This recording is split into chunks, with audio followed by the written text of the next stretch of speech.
we each need to be involved. We all have a sphere of influence. And what the left wants is for you to stand in the corner and stare at your feet and say nothing with the hope that no one will call you a nasty name or try to cancel you. That's not going to do it for us. You can't be the land of the free if you're not the home of the brave. Why does the radical left want you to hate your neighbor? Why? Do you ever ask yourself this question? It used to be a time when we could sit at the dinner table and talk to our brothers or sisters who were Democrats or Republican, depending on which side you are on. We could discuss politics to some extent. We could talk about changes we'd like to see in the world or what was happening in our country. Now it's all about division. It's horrible. Divide and conquer. Divide and conquer. That is what enemies do to their adversaries. Believe me, we have an enemy out there each day. The leftist media, politicians, organizations, you name it. They drive that wedge even deeper and deeper into our country. Race, religion, and class, they're used to divide Americans. And they do that to make us feel isolated, make you feel afraid. Fortunately, I don't think it's working. I think as Americans, we are waking up and we are starting to see that we are being played with in a way that is so destructive that it could literally mean the end of everything as we know it, the end of our republic as we know it. We have to start speaking up. Recent polls right now are showing Black and Hispanic voters basically ditching Democratic Party and their rhetoric in record numbers. They are. Trust me. For every single one of you that thinks, there's just no hope, this is a sign of hope. They have seen the policies of both Trump and Biden in action, and they know their choice is clear. And I hope I'm not just preaching to the choir. I hope some of you out there are just really taking this in. Some of you that may have thought, you know what, I don't know if I can vote for Trump in November. I want you to take a step back and think about what is best for this nation. Look at the world the way it is right now. Just look at it. We're on the verge of World War III. We've got our adversaries licking their chops, circling the waters around the United States, just waiting for a moment to pounce us, to take us out. We have an agenda inside this country that is so backwards and wrong that even our military is suffering to the point where they can't even recruit people to come in right now. It's just so bad. It's so bad. Americans of every kind of background, rich, poor, no matter what color, no matter where you came from, wherever you were from, we're much better off in 2019 than they are in 2024. And one of the reasons for President Donald J. Trump's success was the advice and the support of a man that I respect so much, and I am so honored to have on this show, and it is Dr. Ben Carson. He is doing incredible work. We're all hearing he's on the short list for vice president, and he is joining me today on the show. You do not want to miss this episode, folks. But first, my pillow. We're talking about American products, right? Great American products. The Giza Dream sheet sale. We got queen size sets right now for $59.98, king size sets for only $69.98. And remember to use the promo code Carter, CARTER at checkout to get access to these great deals. Let me tell you a little bit about the Giza Dream sheets. They're made with the world's best cotton called Giza. They're grown only in the region between the Sahara Desert and the Mediterranean Sea and the Nile River. It's a long staple cotton that makes it ultra soft and breathable. I love, love, love these sheets. I have them all over my house. Yes, I order them because you can't beat the prices. And by the way, we have a lot of kids. We've got 6 Yeah, between us, my husband and I. And guess what they get on holidays and throughout the year? They get Giza Dream Sheets because I don't want to go to their house and sleep on holy sheets. I really don't. So I order them that. And guess who's sleeping underneath my desk? Well, it's Macy Daisy Buttercup, my little crazy chihuahua. And she's sleeping on none other than Mike Lindell's My Pillow pet pillow underneath my desk. And she is snoring. So that's a sign that that is a great product. Go to mypillow.com/Carter, CARTER, or call 1-800-685-7221 today to get the Giza Dream Sheets queen size for $59.98 or king for $69.98. Call 1-800-685-7221 or go to mypillow.com/Carter, promo code Carter. Again, mypillow.com/Carter, promo code Carter. I'm so excited. I have Dr. Ben Carson on the show. You're a world-renowned neurosurgeon, and I'm going to be asking you questions about that because my husband, sir, is blind, and I know that they're working at Neuralink on different devices to try to bypass optical nerve.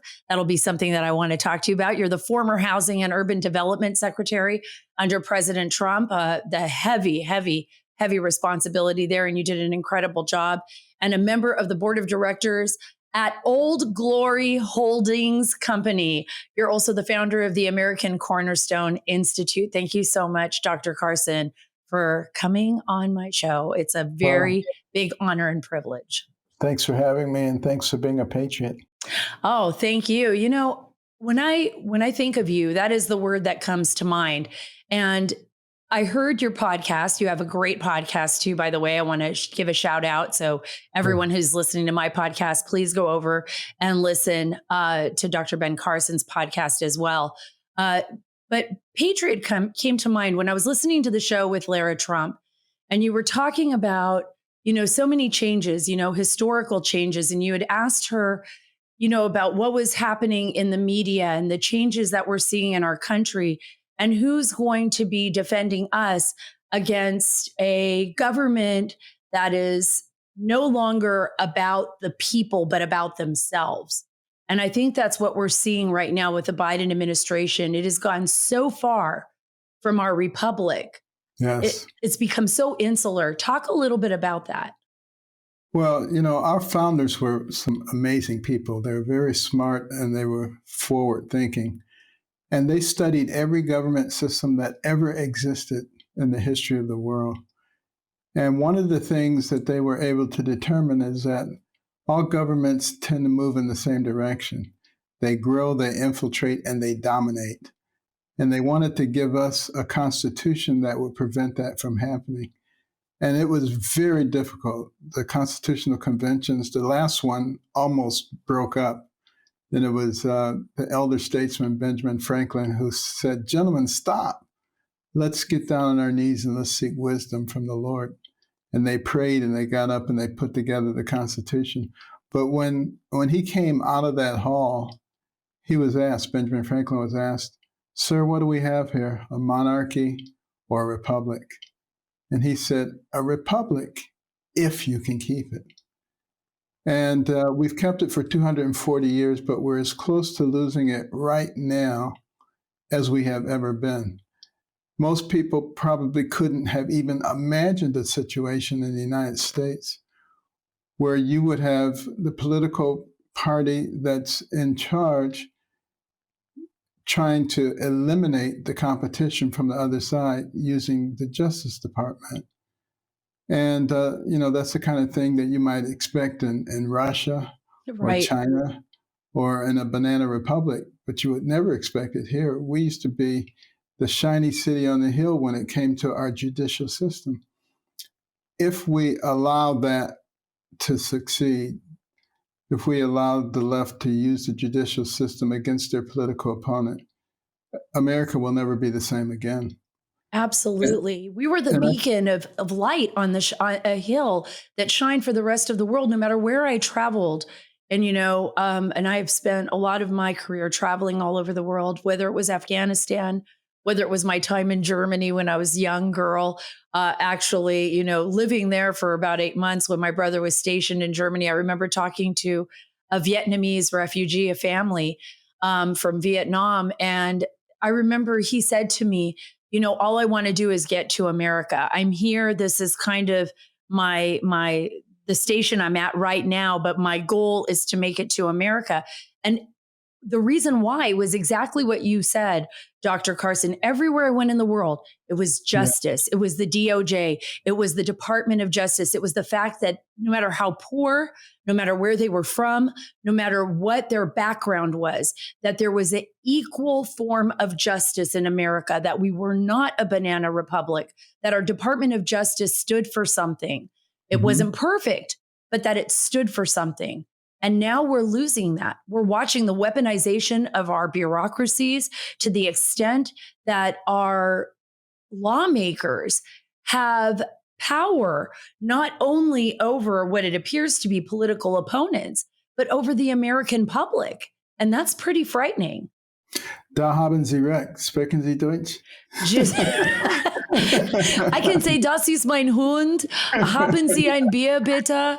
Das ist gut. Yeah, there's my link. There it is. There you go. There's my German. My Spanish is much better. Well, I was in Europe last fall, and I was talking to some people about their perception of the United States. And the overwhelming majority said, we think you've lost your minds. And they're very concerned about it because they say, if the United States goes down, what happens to us? Who's going to protect us? Who's going to be our example? And, we play a much bigger role in the world than I think many people think. And that's why it's so important that we recognize what were those values, what were those principles that led us from a ragtag bunch of militiamen to the pinnacle of the world in record time. That was not a coincidence. That was because of our faith, our families, our sense of community, our respect for life and our respect for liberty. And as we've allowed those things to slip, look what's happening. You just take something as simple as our First Amendment and the freedom of speech. Well, do we still have freedom of speech? Or do most people check what they're saying now? Can I say that? Is that going to get me in trouble? I was reading recently about two parents who had their child taken from them, not because of neglect or abuse, but because they refused to use the pronoun that the child wanted. I mean, undermining parental authority. What is the effect of that? What is that doing to our family structure? And that's where values get passed down through the family. And we're losing the values. And that's why we're seeing all the violence, the disrespect, the mental illness, the suicide. Right. All of this is happening in our society for a reason. Do you think that this is purposeful? Because I look at what is happening, and you're absolutely right. We have strayed away from our basic principles, those principles that have made our nation strong, that have made our nation the envy of the world. But more importantly, those principles that have kept us bonded to each other, bonded in the right direction. Do you believe that what we're seeing now, because our universities, we've seen that for decades now, they've been actually indoctrinating our children. We've seen the woke agenda in Hollywood. We've seen, like you said, with Lara Trump, talking about the media in general, moving towards political parties. And I think I have an answer for that. Everybody wanted to be invited to the White House press dinner. They wanted to sit at the best table. They want to go to dinner with the president. They want to schmooze with the movers and shakers of the world. So instead of holding them accountable, they sold their soul to them in a way. Do you think that that's purposeful? Are there people, even within our own government, within the world, that want to break us, that want this to end? This is not coincidental. All you have to do is go back and look at the congressional record. January the 10th, 1963, when Congressman Herlong from Florida read into the congressional record the 45 goals of communism in America. This is over 60 years ago. It was things like gain control of the public schools and the teacher unions so you can indoctrinate the kids. It goes back to what Vladimir Lenin said, "Give me your children to teach for 4 years, and the seed that I sow will never be uprooted." But it also had things like gaining control of the media, particularly the news media, and of Hollywood, and manipulating the people and their thoughts and their will and the information that they had to work with. It talked about taking sexual perversion and making it normal, natural, and healthy. It talked about driving wedges between parents and children and decreasing the authority of the family. It talked about taking God out of everything. And I think that's the reason that Khrushchev said to Eisenhower over 60 years ago, your grandchildren's children will live under our system, and we won't have to fire one shot. So yes, there are people, this is intentional. And we think we won the Cold War, but believe me, they were planning something much bigger than we were thinking about.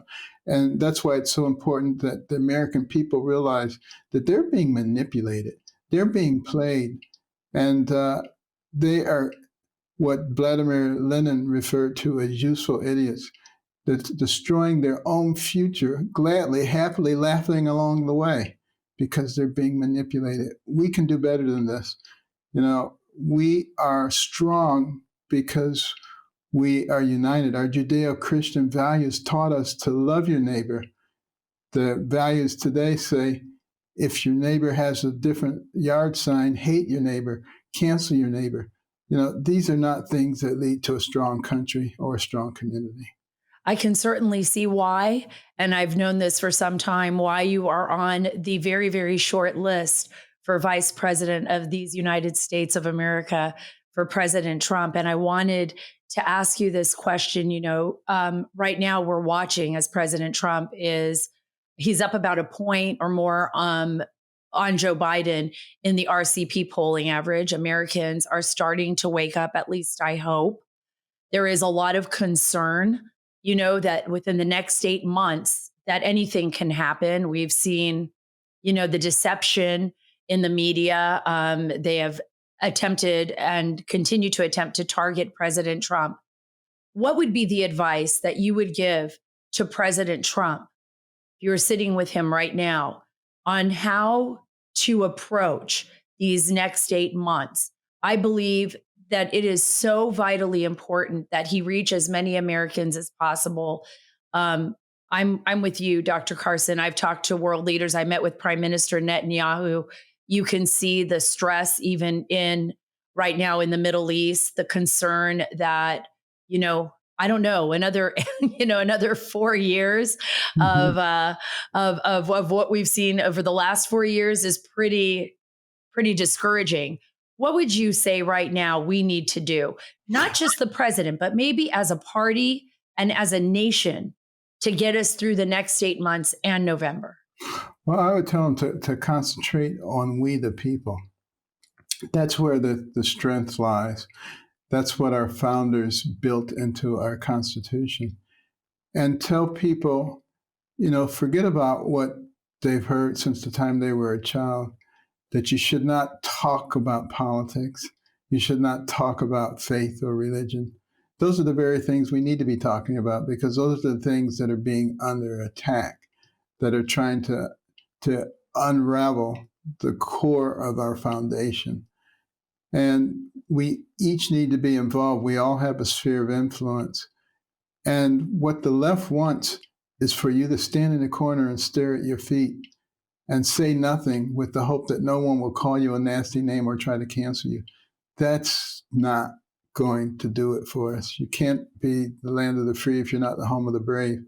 That's the message that he should be concentrating on, and concentrating on what was done.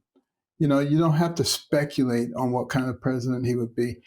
We have plenty of evidence of what he did do, and it was good, and it was good for everybody. And emphasize the fact that his philosophy is that a rising tide floats all boats. We're not going to try to, take one identity group and benefit them at the expense of others. Everybody has equal rights, but nobody has extra rights.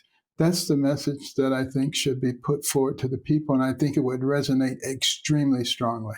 I think you're absolutely right. And I love what you just said right there. It's about all people. And we're starting to see that identity politics is no longer working for the Democrats. We have, President Trump up in some polls among Black voters 15 to 20%. I mean, Yeah, that's an incredible surge, and I think it's because he treats everyone equally. My mother was from Cuba. You talked about communism. And I remember, she's since passed away, God rest her soul, but she would say to me, that everybody wants the same. Doesn't matter what color you are, doesn't matter what language you speak. You want freedom. You want the ability to give your children a future, a life that's better than yours. It didn't matter that she worked in a factory. It didn't matter that she had to struggle as long as she knew that her children that they were happy and that they would have a better future. Do you absolutely. think that those identity politics are now cracking, they're breaking down because people are starting to wake up? They're starting to say, well, wait a minute, talk to me like a person. I'm not a Black person. I'm not a Hispanic person. I'm a human being. I have bills to pay. I have children to raise, you know? I think fundamentally people understand that if we try to uh, elevate one identity group over another, it's not going to end up well. It's interesting. A couple of months ago, the Glass Lewis people recommended that the stockholders vote against me on one of the boards that I sit on because I'm the chairman of the Nominating and Governance Committee, and we only had 25% women on the board. But think how silly that is, because if they voted me off, which they didn't listen to the, fortunately, Thank then God. they would have had an issue with minorities or with diversity. I mean, it's so silly, just moving the chairs around on the deck of the Titanic. It doesn't make any sense whatsoever. What makes sense is looking at how much progress that we've made in this country in diversity and inclusion. When I was a kid, I remember going to Chattanooga, Tennessee when I was 6 years old and seeing the coloreds only and whites only signs and inquiring about what that meant. Um, in the same lifetime, Right. now we have Black admirals and generals and CEOs of Fortune 500 companies and heads of foundations and university presidents. We've had a president of the United States. I mean, give me a break. Have we made progress? We've made enormous progress. And we need to continue to build on that progress and not go backwards in terms of making people feel like they're victims. Right, Um, empowering our children to believe and to know that they are beautiful and strong in and of themselves. And that if people in generations past that lived against such horrible and tragic adversity, like slavery, yeah, like racism, open racism, go use this restroom, don't use that restroom, right. that if they can succeed and become amazing game changers, world leaders, that think of what they can do now. I wanted, because of Old Glory Bank, I know I only got a little bit of time left with you, but that's part of empowering the American people too, right? And by the Yeah, way, Border 911, I belong to Tom Homan's Border 911. We use Old Glory Bank, our fantastic. 501c3. I know. We're very happy to be a part of your banking system. Can you talk a little bit about that? What is debanking? You're on the board of directors there, Right. and Well, uh, there have been problems with some of the traditional banks actually canceling people or disadvantaging people who have political views that they don't agree with. I mean, that is ridiculous. It has nothing to do with your financial management, and it shouldn't have anything to do with it. So, Old Glory Bank was created to guarantee people that your political persuasion would in no way affect the way that your finances were handled. And it's growing very rapidly. Obviously, it's a digital bank, which means it can be accessed digitally from everywhere. It's very safe, all kinds of encryptions against fraud. And I hope it's the trend of the future. But in no way should people be banking and be afraid. You see what happened in Canada with the truckers' strike, and then I all was of the there. government says, I mean, that's ridiculous. And that's the kind of thing that we're heading toward in this country. And it's just a small example of what happens when the government becomes intrusive. It was never supposed to be that way in our country. And that's exactly what our founders were trying to guard against. This administration wants you taxed to the brink, under the thumb of the IRS, and controlled with a digital dollar. No way, no how. That's why thousands of hardworking, patriotic Americans, including myself, are turning to Goldco. Listen to their current offer. Right now, you can get free 2024 Gold Kit and learn how to possibly get $10,000 in bonus silver. Wow. As a free listener of this show, they've helped people like you and me place over $3.5 billion in gold and silver. Folks, protect your family's financial future and freedom. Get started today at Sara, SARA-likesgold.com. That is Sara, SARA-likesgold.com. Get your free gold kit from Goldco and learn how to get $10,000 in bonus silver. Sara-likesgold.com, SARA-likesgold.com. That's Sara, SARA-likesgold.com. My husband served our country, and that's going to lead me to one of my last questions for you. You know, served our country overseas. We had friends who've given their lives on the battlefield. My husband almost gave his. He was actually blinded, completely blinded. He had optical nerve damage in his left eye, and then he lost his right eye. So his left eye it's normal, but it's non-operable. You know, I mean, it can't operate at all. And that leads me to all these amazing new technologies and the future of our nation, which I think is awesome. I want to leave on a high note because we are going to see a new president in November, I believe. And I'm just very excited about the idea of this new vice president. I'm just going to say that. I'm very, very thrilled. You know, late last month, Elon Musk announced that Neuralink has completed a first implantation. You know, as a neurosurgeon, I mean, the future is wide open. I mean, for this type of technology, do you think that maybe sometime in our lifetime, I don't know, my husband's like, I think I'm getting too old, but do you think sometime in our lifetime we'll actually see like a cure for blindness? They'll be able to bypass the optic nerve or... Yeah, I think as long as the occipital cortex is functioning, which is where vision is processed, the mechanism for getting the images there is improving dramatically with some of the technology that's been developed and the nanotechnology and the way that these things are integrated, and they'll be integrated even better with AI. So absolutely, I think there's hope for that kind of situation, not only for vision, but for walking, people who are paralyzed. I mean, there's a whole host of things. And when you think historically about inventions, look at the contributions that have come out of this country. You know, 90% of the biggest inventions in the last couple of 100 years have come out of this country. Why? Because we had an environment that encouraged innovation and entrepreneurship. And if we destroy that, we got a real problem. You know, you look at the way we're trying to dictate what kind of car people should be driving. Why not let the market forces determine that? That is the thing that led us to be such a pioneer in inventing things that people need.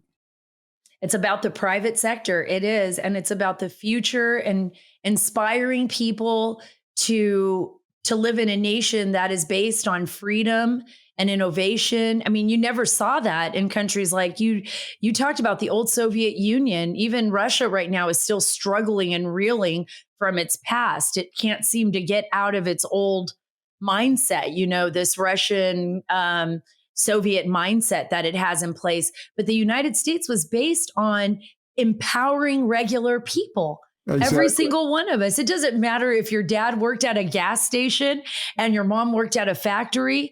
You could be the greatest neurosurgeon in the world. Right. You know, and you don't have to succumb to the fact that there are those people who want to make us think we're each other's enemies.